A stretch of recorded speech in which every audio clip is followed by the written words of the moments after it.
matins, nous prenons le chemin. Tous les matins, nous allons plus loin. Jour après jour, la route nous appelle. C'est la voie de Compostelle. Ultreya, Ultreya.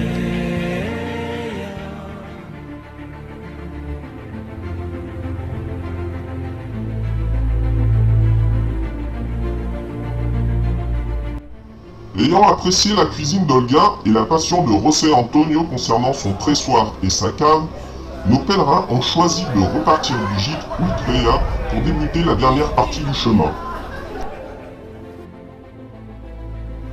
Le lendemain matin, c'est le beau temps qui va accompagner cette première étape de 20 km jusqu'à Boadillo.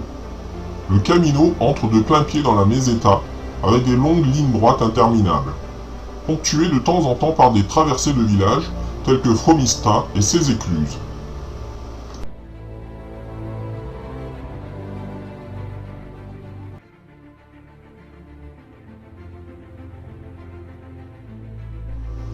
Après cette journée de reprise, quelles étaient leurs impressions? Un peu fatiguée, mais ça a bien été. Ouais, contente. Pareil, contente d'avoir repris, fatiguée. Pareil, une très bonne journée. Un peu fatigante au début, mais ou froide, mais par ça, extra. J'appréhendais un petit peu pour les pieds, mais non, ça a été, donc on verra pour demain. Tout doucement, nos pèlerins vont entrer dans le rythme du chemin, alternant pauses et tâches quotidiennes.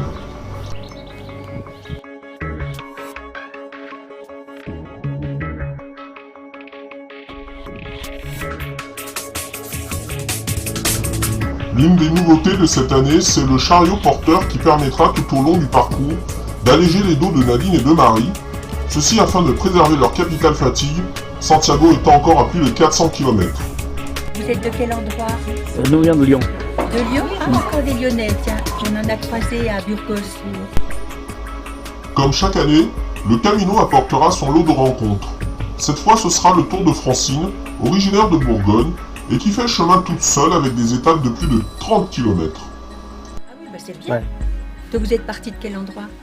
Là, Oui. de Castro-Gérise. Ah oui, ouais, elle est belle cette ville. Ouais, ouais. Ah oui, c'est joli comme tout.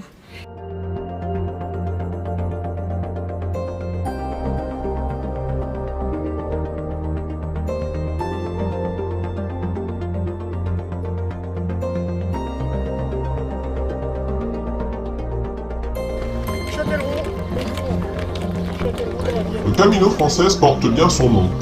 Le nombre de Français rencontrés sur le chemin est tout juste impressionnant. Non, je filme. Hola. Carino.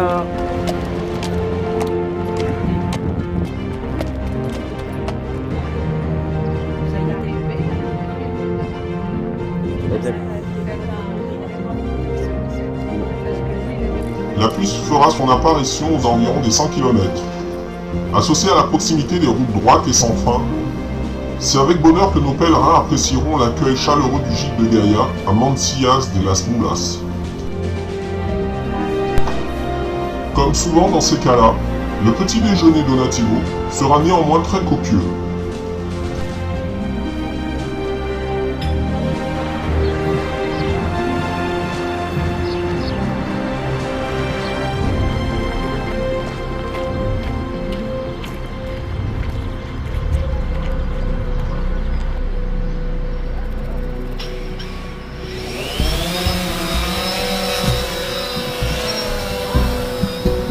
Outre le fait de permettre de prendre de la hauteur pour les prises de vue, le drone a aussi été tout au long du chemin un vecteur de rencontre.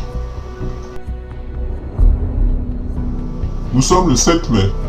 Après avoir marché sous la pluie, puis pris le bus pour ne pas avoir à traverser la ville de Léon, direction l'albergue de San Francisco. Un menu pèlerin avalé dans un restaurant situé près de l'albergue, voilà nos pèlerins transformés en touristes le temps d'un après-midi.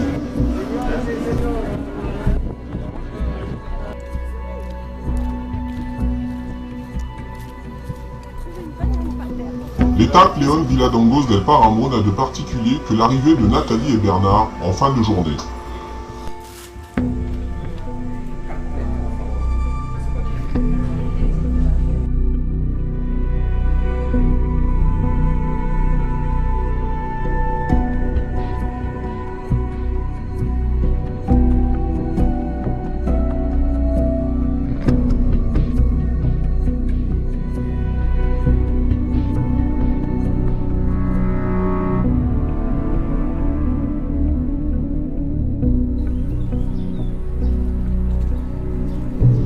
Mais écoutons les impressions des nouveaux arrivants.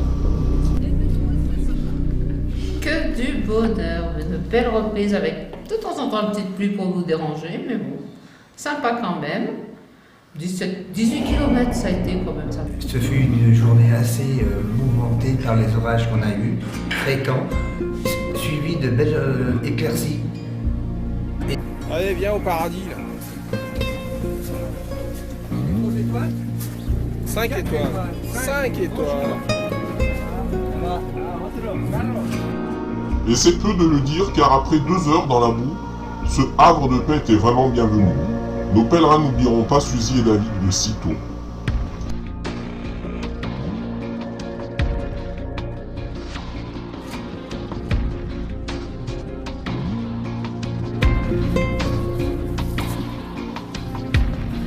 Viens vous asseoir là.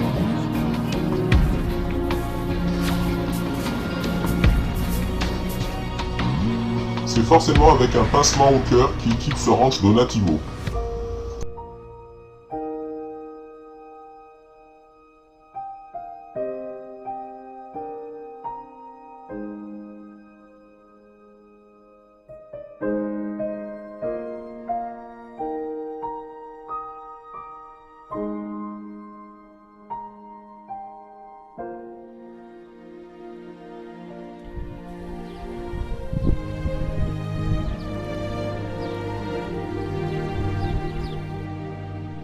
Puis arrive la vraie difficulté de cette partie du Camino, avec la montée de la Cruz de Ferro, qui culmine à 1504 mètres.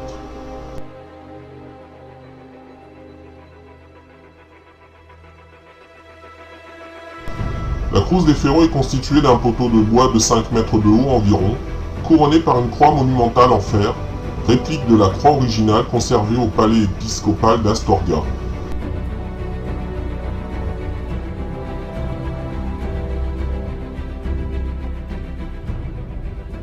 À sa base, avec les années, s'est formé un monticule de terre et de cailloux, amené en partie par les pèlerins.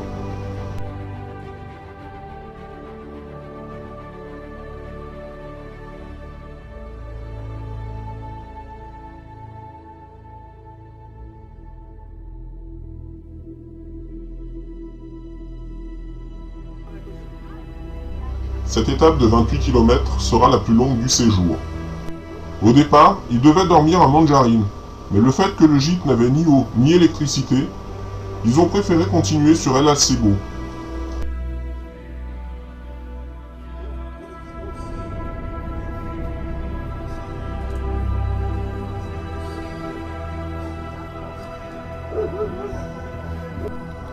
À El Acebo, le gîte hôtel assurait tout le confort et le réconfort d'une longue et dure journée, ponctuée par une descente caillouteuse interminable qui aura eu raison du genou droit de Didier.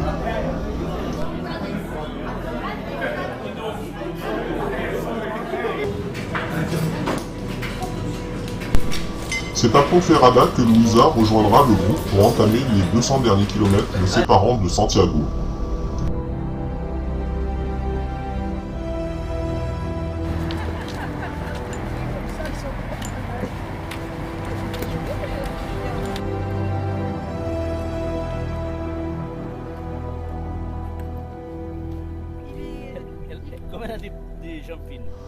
Manifestement, la descente d'El Acebo a fait plusieurs victimes.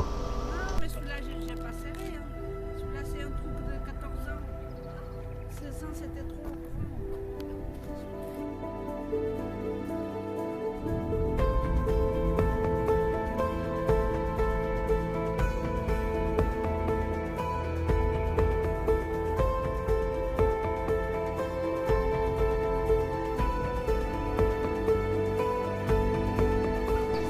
L'étape Villafranca-Ruitelan se fera de nouveau sous un temps plus menaçant que pluvieux.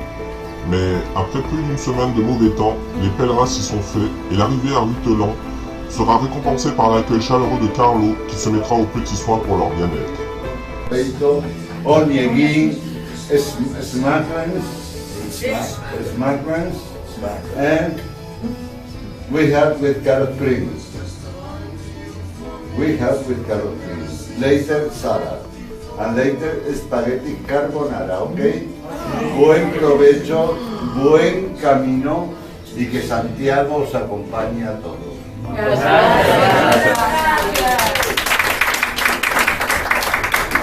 You for everybody here. Pas pour tout le monde. Ça sert tout le monde. Entre aussi. Allez, on remonte les manches. La deuxième difficulté de cette fin de parcours est l'ascension jusqu'au Haut Cebreiro qui culmine à 1330 mètres. Les pluies des jours précédents ont transformé le sentier en boue, rendant délicate la conduite des chariots.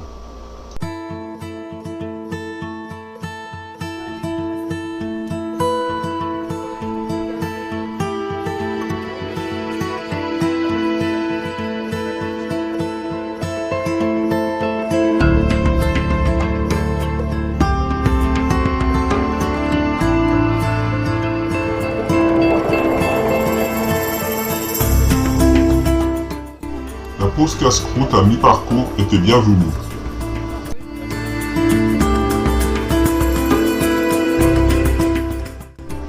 La veille sous le brouillard, c'est pourtant complètement découvert que le Cebreiro s'offre à nos pèlerins ce midi.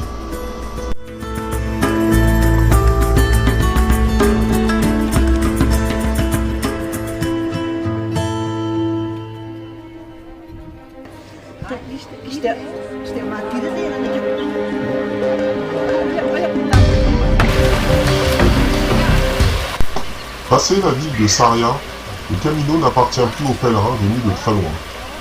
L'obtention de la Compostela étant conditionnée par l'obligation d'effectuer les 100 derniers kilomètres, le Camino devient une autoroute de randonneurs et malheureusement perd tout son charme jusqu'à Santiago.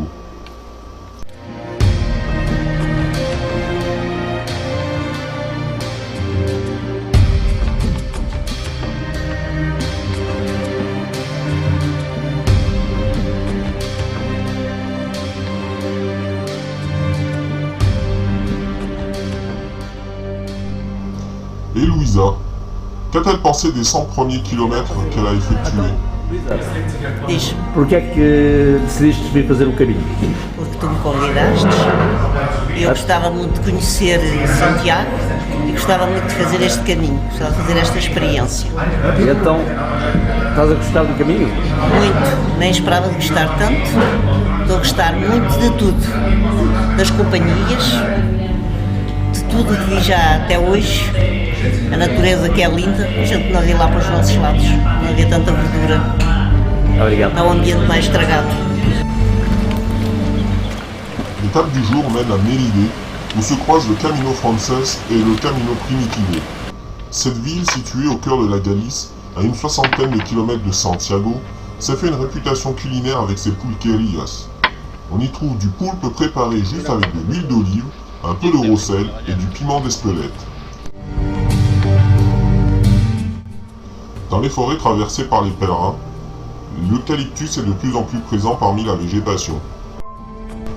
C'est à Arzua, carrefour du chemin del Norte et du Camino Frances, que la troupe s'est laissée tenter par une succulente paella avant de succomber au virus du shopping, allégeant un peu plus leur portefeuille. Une petite pièce pour Compestello. Moi, il n'a plus de sous. Je ne peux plus continuer. Merci Seigneur.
Une surprise attendait Louisa et le reste du groupe en arrivant sur Santiago. Toute une petite tribu est venue pour l'accueillir. Louisa aura passé 10 jours merveilleux sur ce chemin dont elle ne soupçonnait pas la richesse émotionnelle. Ce parcours tellement chargé d'histoire.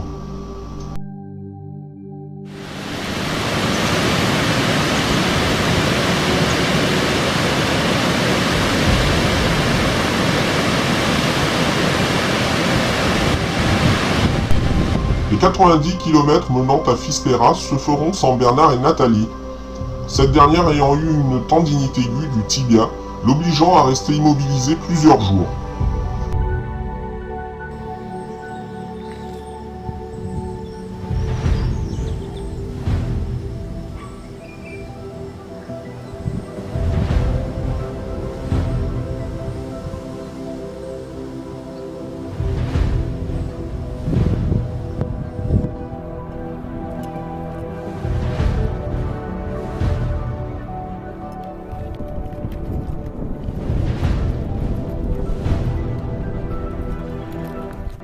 Les prévisions météo pour ces 5 jours étaient catastrophiques, et pourtant, ils n'ont plus vu une goutte de pluie.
Comme un symbole qui devait résumer toutes ces rencontres, les adieux avec ce couple d'Allemands n'en étaient en fait pas. Ils se reverront à Santiago le lendemain.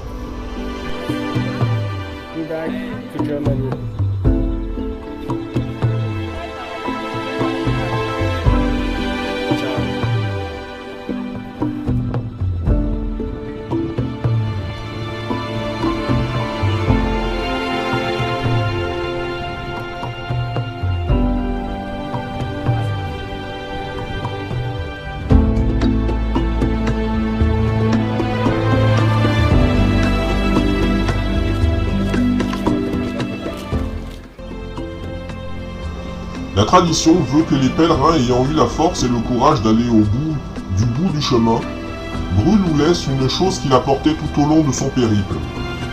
José, Didier, Marie et Nadine n'y dérogeront pas.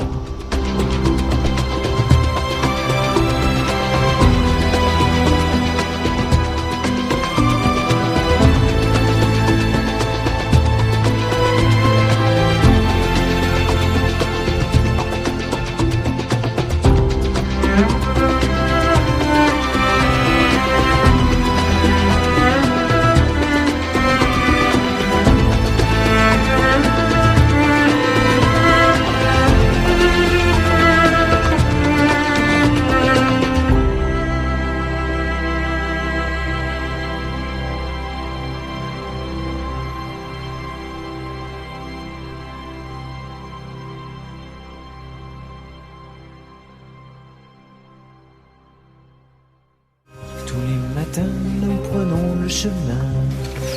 Tous les matins, nous allons plus loin. Jour après jour, la route nous appelle. C'est la voie de Compostelle. Ultreia,